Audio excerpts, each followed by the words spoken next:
The city of Santa Ana was waking up to another sunny morning. In one particular apartment building, life seemed to be carrying on as usual. People were leaving for work, kids were getting ready for school, and the sounds of traffic hummed a familiar tune. But inside one apartment, the air was heavy, and the normal sounds of a family morning were missing. This was the home of a young mother, her son, and her teenage daughter. The mother was a woman full of life, known for her bright smile and the deep love she had for her two children. She worked hard, her days often long and tiring, but she always made sure her children knew they were her world. Her son, just 8 years old, was a quiet boy who loved to draw. His sister, at 15, was observant and thoughtful, already carrying a maturity that came from helping her mother. But there was another person in the apartment, her partner. To the neighbors, he seemed like a quiet man. He would come and go, sometimes offering a brief nod. He presented himself as the man of the house, the one in charge. But behind the closed door of the apartment, a different reality was unfolding. The man was not kind. He ruled the home not with love, but with a quiet, simmering anger that everyone could feel. He was controlling, deciding who could speak and when, and his mood could change in an instant. The children had learned to be careful around him, to move quietly to avoid making him upset. The mother, a strong woman, did her best to shield them. She would try to calm him down, to smooth things over, but the arguments had started to happen more often. They were not loud, shouting fights that the neighbors might hear. They were tense, hushed, and scary exchanges that left the children feeling nervous and afraid. The happy, warm feeling that their mother had always created in their home was being slowly squeezed out, replaced by a constant, low-level fear. Then one day, their mother was gone. The man told them she had left. He said she had decided to go away and wouldn't be coming back. The children were shocked and heartbroken. It made no sense. Their mother would never, ever leave them. She told them every day how much she loved them. She was their rock, their safe place. The idea that she would just walk away was impossible for them to believe.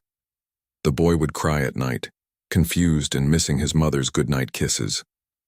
The teenage girl tried to be strong for her little brother, but inside she was falling apart. She didn't believe the man's story for a second. She kept replaying the last time she saw her mother in her mind, looking for a clue, a sign that something was wrong. Days turned into weeks.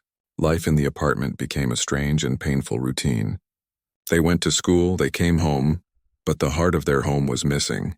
The man continued his life as if nothing was wrong, but the girl noticed things. He was using her mother's phone to send text messages to family members. He would say things like, "I'm okay, I just need some time," or "Tell the kids I love them." It felt wrong. It sounded nothing like the way her mother talked. And then there was the smell. It started as a faint, unpleasant odor coming from the bedroom closet. At first it was easy to ignore, to think it was maybe some old food or a forgotten bag of laundry. But as the days passed, the smell grew stronger. It became a thick, sickly sweet smell that was impossible to ignore. It was the smell of something rotting, something dead.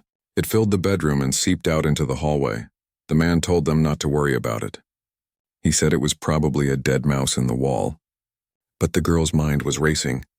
Her eyes were constantly drawn to that closet door. She knew with a dread that made her stomach hurt that the source of that smell was not a small animal. One afternoon, her curiosity and fear became too much. When the man was in another room, she slowly, quietly approached the closet. Her hand trembled as she reached for the doorknob. She pulled the door open just a crack. The smell rushed out, so powerful it made her eyes water. She peered into the darkness. There, pushed to the back, was a large black suitcase. It was a suitcase she had never seen before. A cold terror swept over her. The size of it. The way it was just sitting there, holding a terrible secret.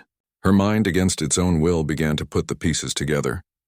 Her mother's sudden disappearance, the man's calm lies, the text messages that didn't sound like her, and now this horrible smell coming from a strange suitcase. She quickly shut the door, her heart pounding in her chest. She felt dizzy.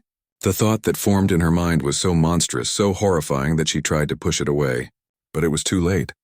The seed of the terrible truth had been planted. She looked at her little brother, sitting in the living room watching television, and her heart broke for him. She felt the weight of everything crushing down on her.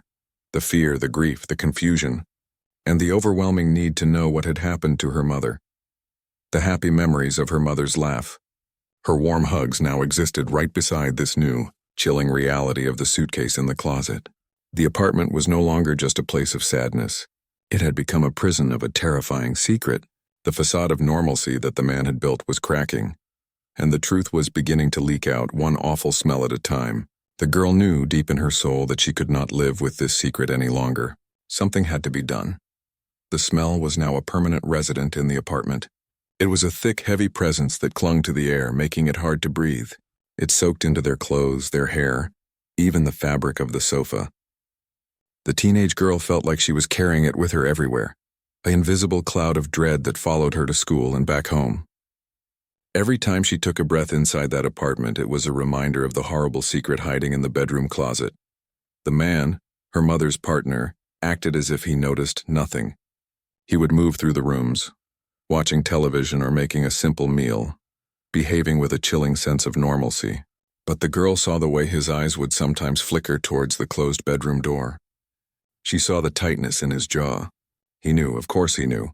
He was the one who had put the large black suitcase in there. He was the source of all this fear. For the young boy, the smell was a confusing mystery. "What's that stink?"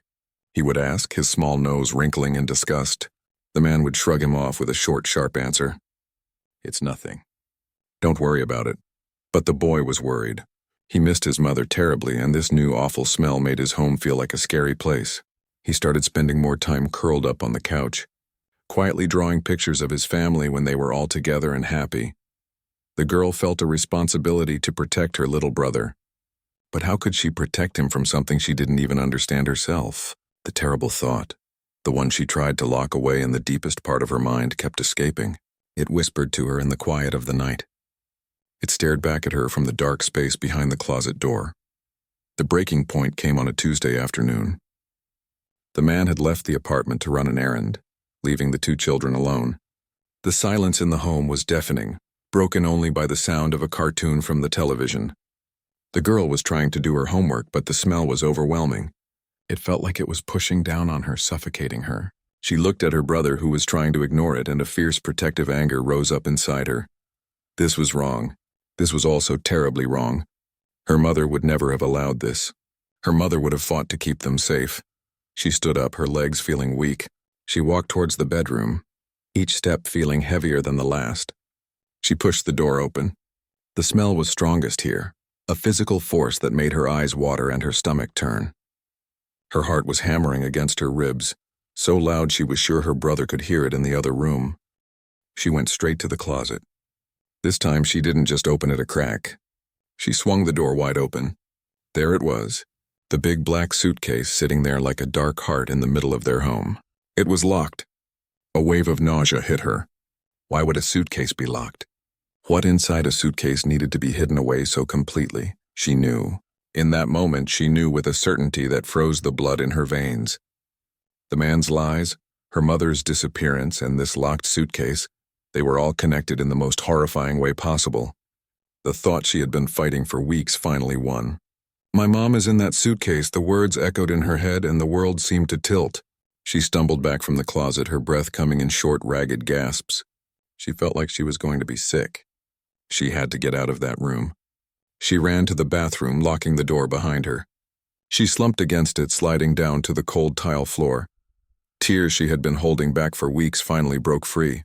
They weren't quiet tears. They were great, heaving sobs that shook her whole body. She cried for her mother. She cried for her brother. She cried for the loss of her safe and happy life. The weight of the secret was too heavy for her to carry alone for one more second. She was trapped. The man could come back at any moment. Who could she call? Who would believe her? But the alternative, staying silent, living with that suitcase, with that smell, with that terrible knowledge, was impossible. Her eyes fell on the phone. It was an old cordless landline phone. It represented a lifeline, a connection to the outside world, to help, to someone who could make this nightmare end. Her hands were trembling so violently she could barely press the buttons. "Site 1. John." She heard a ring, and then a calm, professional voice answered. 901, what is your emergency? For a moment, she couldn't speak. The words were stuck in her throat, choked by her tears and her fear. The voice on the other end spoke again, gentle but firm. "Hello, can you tell me what's happening?" The girl took a shuddering breath. The truth, the horrible, unthinkable truth, had to come out. She had to say it, she whispered, her voice cracking and thick with emotion. My mom is in a suitcase. The dispatcher on the other end of the line, a woman who had heard many difficult things in her career, paused for a fraction of a second. This was different. This was something entirely new and chilling. She kept her voice incredibly calm. Okay, honey.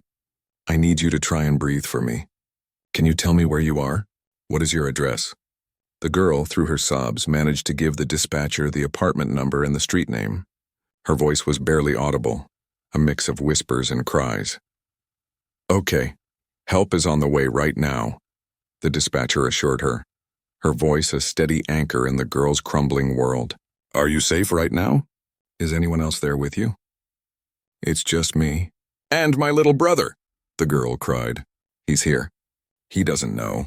Please, you have to come, please. The dispatcher stayed on the line, talking to the girl in a low, soothing tone, telling her that police officers and help were just minutes away. She kept her talking, keeping her focused, making sure she wasn't alone in those agonizing moments. Outside the apartment building, the normal life of the city continued. But cutting through the everyday noise were the sounds of sirens. First one, then another, growing louder and closer. Red and blue lights flashed against the windows of nearby buildings, casting an urgent, pulsing glow. The girl, still huddled on the bathroom floor, heard the sirens too. They were the most beautiful and terrifying sound she had ever heard. Help was here. The secret was about to be exposed. But what would they find? And what would happen when the man came back? The police car screeched to a halt in front of the building. Officers stepped out, their faces serious and prepared. They had been told it was a possible homicide, a child calling about her mother in a suitcase. This was not a normal call. This was something from a nightmare. They moved quickly into the building and up the stairs, their heavy footsteps echoing in the hallway. They reached the apartment door. One of the officers knocked firmly. Police, open the door! Inside, the girl heard the knock. It was the sound of the nightmare ending, and a new, uncertain reality beginning. She unlocked the bathroom door, and with her little brother now clinging to her side, she went to let the officers in. Her face was streaked with tears, her body trembling, but in her eyes, there was a flicker of something else, the faint, desperate hope that someone was finally going to make things right. The moment the apartment door swung open, the two police officers were met with a wave of that unmistakable, sickly smell. It was a smell they knew, a smell that spoke of death and tragedy. But standing before them were two children. The girl was a teenager, her face pale and soaked with tears, her whole body shaking. Beside her stood her little brother, his eyes wide with a confusion and fear that no child should ever have to feel. The older officer, a man with a kind face that had seen too much sadness, softened his expression immediately. He knelt down so he was closer to their level. His voice was calm and low, a complete contrast to the chaos inside the apartment. It's okay, he said gently. You're safe now. We're here to help. Can you tell us your name? The girl could barely speak, her words coming out in choked whispers between sobs. She pointed a trembling finger towards the bedroom. It's in there, she managed to say.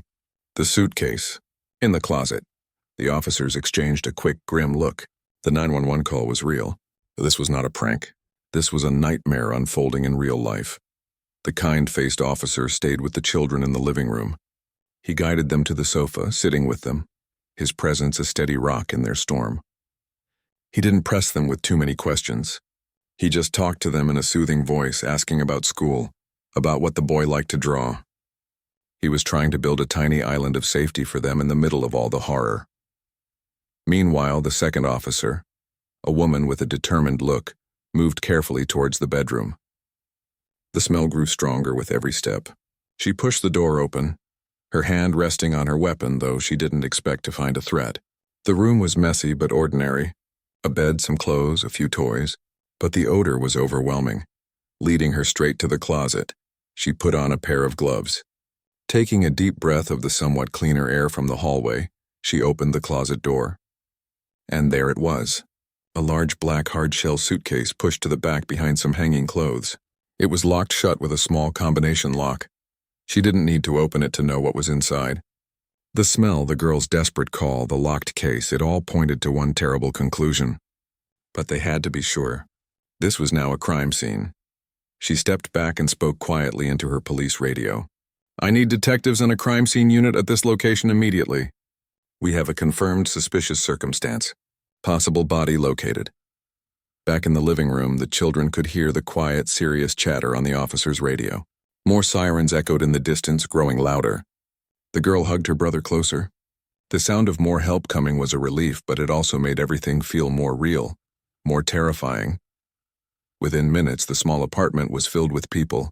Plainclothes detectives arrived, their faces serious and focused. They spoke in low professional tones. Then came the crime scene investigators, dressed in white protective suits carrying cameras and evidence kits. To the children, these people in white suits looked like aliens, their presence making the situation feel even more strange and scary. The lead detective, a tall man with a calm authority, came over to the sofa. He sat down and spoke softly to the teenage girl. "I know this is very, very hard," he said, his eyes full of a deep sympathy. "But you have been so brave. Incredibly brave. The call you made was the right thing to do. You did everything exactly right. Now we need your help just a little bit more. Can you tell us what happened to your mother? When was the last time you saw her?" The girl took a shaky breath. Having so many adults there all listening to her made her feel a little stronger. She told them about the arguments. She told them about the day her mother disappeared. She told them about the man's story, that she had just left. She told them about the text messages that didn't sound like her mom. And she told them about the smell starting and the suitcase appearing in the closet.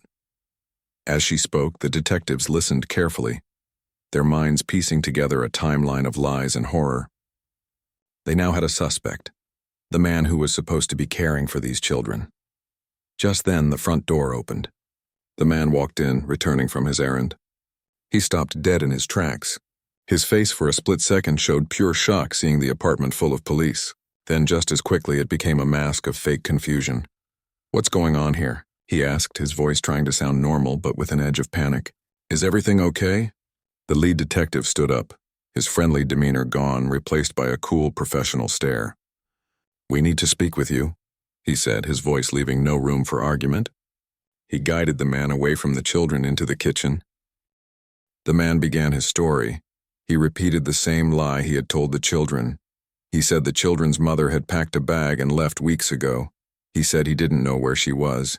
He acted like he was worried about her. But the detectives were not fooled. They had already heard the truth from a brave girl. They had already seen the locked suitcase. They knew he was lying. "Sir," the detective said, his voice firm, "we have reason to believe a serious crime has been committed here. We are going to need you to come down to the police station with us to answer some more questions." This was not a request, it was an order. The man looked from the detective's stern face to the children on the sofa, who were watching him with a mixture of fear and anger. He knew the game was up. The mask had completely fallen away, and underneath was the face of a man who had been caught. He didn't struggle. He didn't protest. He just nodded silently, his shoulders slumping. 2 officers escorted him out of the apartment, away from the children he had terrorized, and into the back of a police car. As he was driven away, the crime scene investigators in the bedroom finally carefully cut the lock off the black suitcase. They opened it, and their worst fears were confirmed. The investigation was no longer about a missing mother. It was now a murder case. Back in the living room, the kind-faced officer turned to the children. "He's gone," he told them softly. "You don't have to be afraid of him anymore." The girl felt a huge weight lift from her chest. The man who had held them captive with his lies and his secret was gone. But a new, even heavier weight settled in its place. The police had found her mother.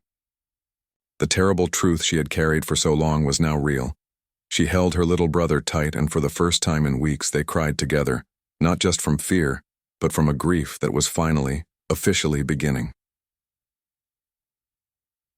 The apartment, once a place of quiet fear, was now a hub of grim activity. The children were gently led out by a kind woman from Child Protective Services. She spoke to them in a soft, reassuring voice, telling them they were going to a safe place where they could rest and have something to eat. As they walked down the hallway, the girl glanced back one last time. She saw the figures in white suits moving carefully inside. the bright lights of cameras flashing. She saw the black suitcase, now open and surrounded by investigators. It was a sight she would never forget, but leaving that building felt like taking her first full breath in weeks. They were taken to a clean, quiet office. They were given warm food and clean clothes. For the first night in a long time, they slept in beds that didn't smell of fear and decay. They were safe from the man, but they were now alone in the world, surrounded by strangers. The woman from child services stayed with them, a steady and calm presence. She explained that a family member, an aunt who lived in another state, had been contacted and was on her way to get them. There was still love and family waiting for them in the world.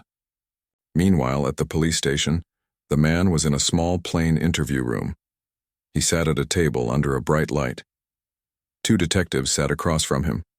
They were calm, but their questions were sharp and precise. They had already started building their case. The story they were piecing together was one of chilling cruelty. They believed the murder had happened nearly a month earlier. It started, they thought, with another one of those tense, quiet arguments that the children had learned to fear. This one, however, had escalated into unimaginable violence. The man, in a fit of rage, had taken the life of the children's mother. Then, to hide his terrible crime, he had done the unthinkable. He bound her body and sealed it inside that large black suitcase. But his crime didn't end there. The most cruel part was what he did next. He forced her children to live with the secret. He made them sleep in a room just feet away from their mother's body. He told them lies, that she had abandoned them, that she didn't love them anymore. He even used her phone, typing out messages to her family and friends pretending to be her. He created a fake story of her being alive and well, just needing some time away, all while her body was decaying in the closet of their home. The detectives laid out their evidence. They had the 911 call, with the girl's heartbroken voice stating the terrible truth. They had the testimony of the children, describing the man's controlling behavior and their mother's sudden disappearance. They had the physical evidence from the apartment and the suitcase. The timeline of his lies was falling apart under the bright lights of the interrogation room. Back in the safe place, the children were trying to understand their new reality. The boy, young and confused, kept asking his sister when they could go home. The girl, older and now understanding too much, had to find a way to explain the unexplainable. She held his hand and simply said, "We can't go back there, but we're going to be with Auntie soon. We're going to be okay." She had to be strong for him. She had to become the rock that he needed, just like their mother had been for them. A few days later, they were told they would need to speak with a special lawyer, someone who would help tell their story to a judge. The girl was nervous. She had to be brave all over again.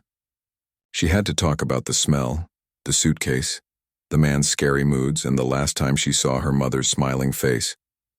It was painful to relive it, but the lawyer was very patient. She explained that by telling the truth, they were helping to make sure the man could never hurt anyone ever again.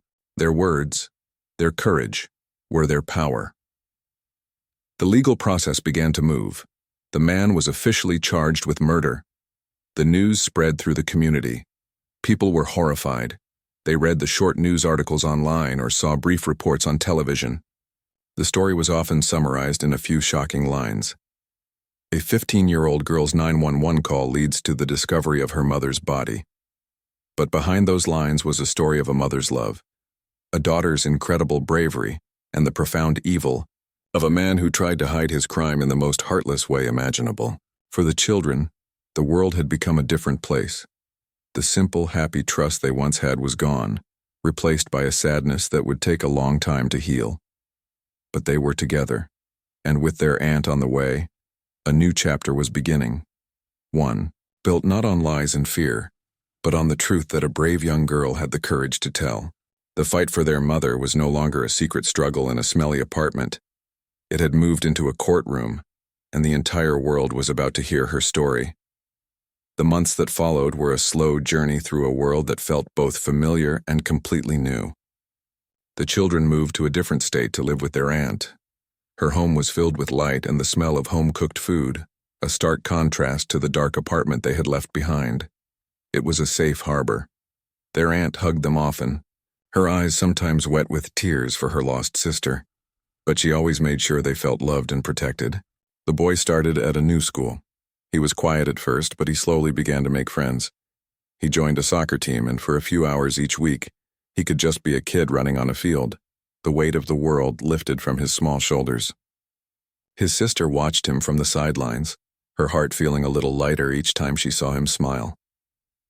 For the teenage girl, healing was harder. The nightmares would come, filled with locked doors and a terrible smell. Sometimes, a random sound or a certain look from a stranger could send her heart racing with a fear she thought she had left behind. She started talking to a kind woman, a counselor who helped people who had been through terrible things. It was a safe space where she could talk about her mother, her fear, and even her anger, without anyone judging her. Slowly, she began to understand that what she was feeling was normal. She was not broken. She was healing. Meanwhile, in the courthouse back in their old city, the wheels of justice were turning. The man was in jail, awaiting his fate. The evidence against him was overwhelming.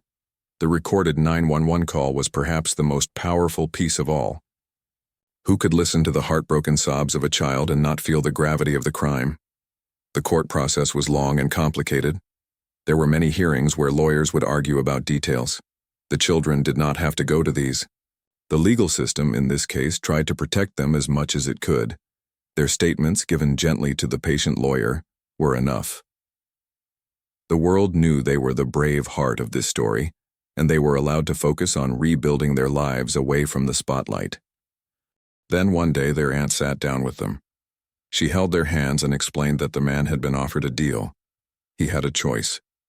He could go to a full trial, where everything would be discussed in public, including the terrible details of what he had done, or he could admit his guilt. He could stand before a judge and finally tell the truth. The girl felt a strange mix of emotions. A trial sounded scary. It would mean testifying, seeing the man again, and having to relive the worst days of her life in front of a room full of strangers. The idea filled her with dread, but the other option, an admission of guilt, meant he was finally accepting responsibility. It meant the truth would be officially recorded, without any more lies. A few weeks later, the news came. The man had chosen to plead guilty. He would not have a trial. He stood in a courtroom before a judge and publicly admitted that he had murdered the children's mother. The day of the sentencing arrived. This was the final step. The family, including the aunt and the children, decided to go to the courthouse. They did not go into the main courtroom, but into a smaller, quieter room where they could watch the proceedings on a closed television screen. It was a way for them to be present without having to face the man directly. The girl held her brother's hand tightly as they watched the screen. The judge, a serious-looking woman in a black robe, spoke. She talked about the crime. She called it heartless and unforgivably cruel. She spoke directly about the children, praising their incredible courage. She said that the girl's 911 call was an act of profound bravery that had ended a terrible deception and begun the journey toward justice. Then the judge turned to the man. She told him that his actions had not only taken a life but had also tried to destroy the spirits of 2 innocent children. She said that the sentence needed to reflect the severity of his crime. She then sentenced him to life in prison. He would spend the rest of his life behind bars with no chance of ever walking free again. A quiet sob of relief escaped their aunt. The girl felt her own body go limp. It was over. Truly over. The man was gone, not just from their home, but from the world. He could never hurt them or anyone else again. They walked out of the courthouse into the sunlight. The air felt different, cleaner. The world felt a little safer. Life did not magically go back to normal. The sadness for their mother was a permanent part of them, a quiet space in their hearts that would always ache. But the fear was gone. The secret was out. The truth had won. Years later, the brother and sister, now older, would sometimes talk about their mother. They would look at old photographs and share happy memories. The boy's memories were fuzzy, softened by time, but his sister would fill in the details for him. She would tell him about how their mother loved to sing in the kitchen, how her laugh could fill up a whole room, and how she always made them feel like they were the most important people in the world. The sister had grown into a strong, compassionate young woman. What she had been through did not define her, but it was a part of her story. It had taught her about the depth of her own strength. She had saved her brother and herself by speaking a terrible truth into a telephone. She had faced a monster, not with a weapon, but with words, and in doing so she had ensured that her mother was remembered not for how she died, but for the beautiful, loving life she lived. And in that, her mother's love continued to live on, a quiet, powerful force that had guided her daughter through the darkness and into the light.